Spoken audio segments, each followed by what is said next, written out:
Alors, heureuse d'annoncer, nous sommes lundi. Nous sommes lundi. Et lundi, nous sommes dans le monde de l'économie. Tout à fait. Et alors, là, on parle instant éco. On va s'intéresser au mil. Alors, il faut dire que le mil est la céréale la mieux adaptée aux zones semi-arides et arides. Il constitue toujours, avec le sorgho, la base de l'alimentation et la plante de civilisation incontournable des populations du septentrion. La tendance a été à la stabilité des prix sur la totalité des marchés suivis des principaux pays producteurs malgré le niveau limité de l'offre. Là, on parle de 2019. Et toujours en 2019, les perspectives de récolte des nouvelles céréales, notamment du mil, ont été partout bonnes. Le prix du mil bord-champ au kilogramme est de 130 francs le kilo au moins et 160 francs le kilo au plus en 2019. Et en gros, dans les zones de production, vous achetez le mil à 140 francs, voire 280 francs au plus le kilo. Mais le prix en gros en zone de consommation au niveau des marchés et autres est de 190 francs à 300 francs le kilo. Alors les zones de production et de vente en gros sont Banikwara, Nati Tengu, Djougou, Parakou, Glazoué et Cotonou. Donc, si vous voulez entrer dans la vente, la commercialisation du mil, vous pouvez commander votre marchandise à Banikwara, Nati Tengu, Djougou, Parakou, Glazoué, Cotonou et avoir ça au prix vraiment gros. Et au vu des bonnes perspectives de production, le Sénégal et le Niger continuent d'être de très bons marchés pour les détenteurs de gros stocks qui voulaient exporter dans la sous-région. Donc, si vous êtes producteur du mil, vous pouvez faire de bons chiffres d'affaires en exportant cela au Sénégal, vers le Sénégal et le Niger. Le mil, actuellement, il faut le dire, peut se cultiver en association avec le maïs ayant reçu l'engrais, l'arachide, le niébé. Il est recommandé par les agronomes la pratique de la rotation des cultures pour un meilleur rendement et maintenir la fertilité du sol. Et les rotations suivantes sont conseillées. Les agronomes demandent de faire la culture, une rotation entre l'arachide et le mil. Après avoir cultivé de l'arachide, vous pouvez cultiver du mil, de l'arachide, du mil et du mil, de l'arachide, du mil, du niébé et du mil, l'arachide, mil, niébé, mil, sorgho. Ça permet de maintenir la fertilité du sol et d'accroître les rendements. Et si le réchauffement annoncé de la planète, que nous vivons d'ailleurs, devait s'accompagner d'une extension majeure des zones semi-arides et arides, ainsi que plusieurs modèles le précisent d'ailleurs, le mil pourrait bien devenir l'un des instruments majeurs de la lutte contre la sécheresse. Et tout d'abord, sa zone de culture pourrait s'étendre de manière importante. Et voilà ce que nous avons pu recueillir comme information concernant le mil. Et oui, et le mil, généralement, nous en consommons pratiquement tous les matins avec le abokoukoko. Abokoukoko, vraiment. Abokoukoko, vraiment. Cette bouillie un peu à la couleur plus ou moins rouge, oui, avec quelques taches de noir. Voilà, oui. C'est fait à base du mil. Et je pense que vous avez bien fait de donner ces filons-là à nos téléspectateurs ce matin, jusqu'à leur donner aussi des destinations, des marchés, bien sûr. Voilà, sur lesquels ils peuvent vendre donc leur produit, le mil. Et puis aujourd'hui, il faut remarquer que dans notre pays, il y a des startups, il y a des entreprises qui commercialisent ces produits-là en les transformant, en apportant un plus.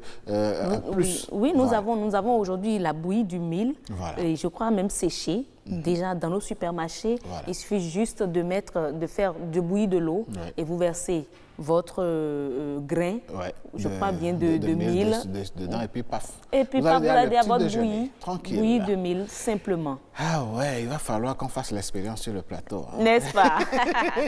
On va confier cette responsabilité à Jennifer. Non, pas à Jennifer. Notre chef d'édition du jour, il n'a qu'à s'en occuper.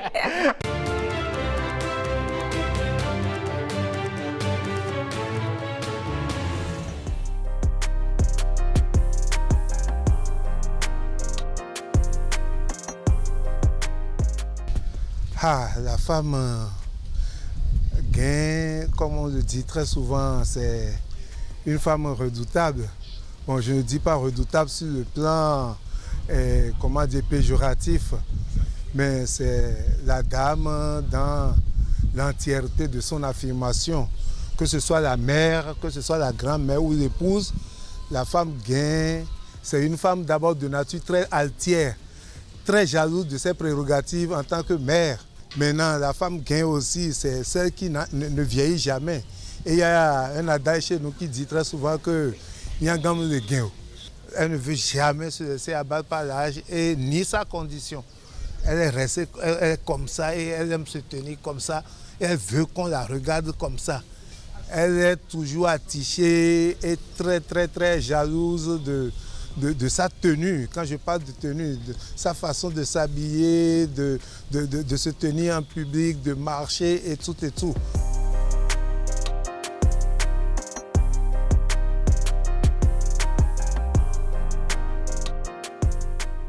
Je doute fort que vous puissiez rencontrer aujourd'hui une femme gain qui ne sache allier le goma au fétri ou bien pour pouvoir allier la sauce du poisson frais au bon riz ou bien à Bélimaoué avec du bon légume, du crabe au même moment de la crevette, des poissons vraiment impressionnants.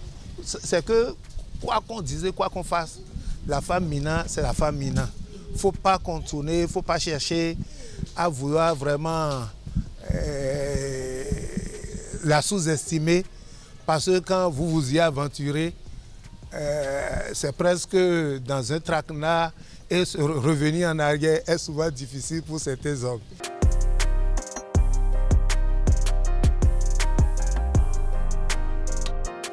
Quand la femme se donne, soigne son corps, sa personne, sa façon d'être et tout, prépare bien pour son mari, a la petite attention sur tout ce qu'il y a autour d'elle, la maison, le ménage et tout, c'est qu'en retour, elle attend aussi quelque chose. Et là, je le dis sans embâche, que nos mamans m'excusent, la femme Mina, c'est le paroxysme de la jalousie, mais c'est elle.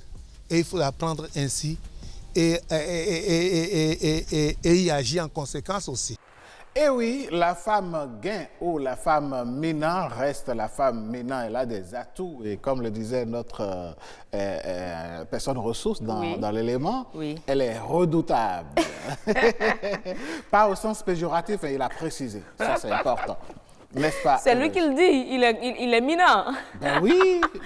Celles qui ont fait ou ceux qui ont fait l'expérience des femmes Mina, nous allons le temps de micro, ils nous diront ce qu'ils pensent de cette dame-là. De toute façon, je pense qu'il est ressortissant de cette culture-là. Et la culture étant et demeurant la culture, voilà, chacun apprécie donc à l'aune de sa connaissance culturelle les valeurs donc, de son milieu. Effectivement. Voilà, en tout cas, la femme Mina reste la femme Mina. Elle s'est fait de la bonne sauce. Oui, à demain.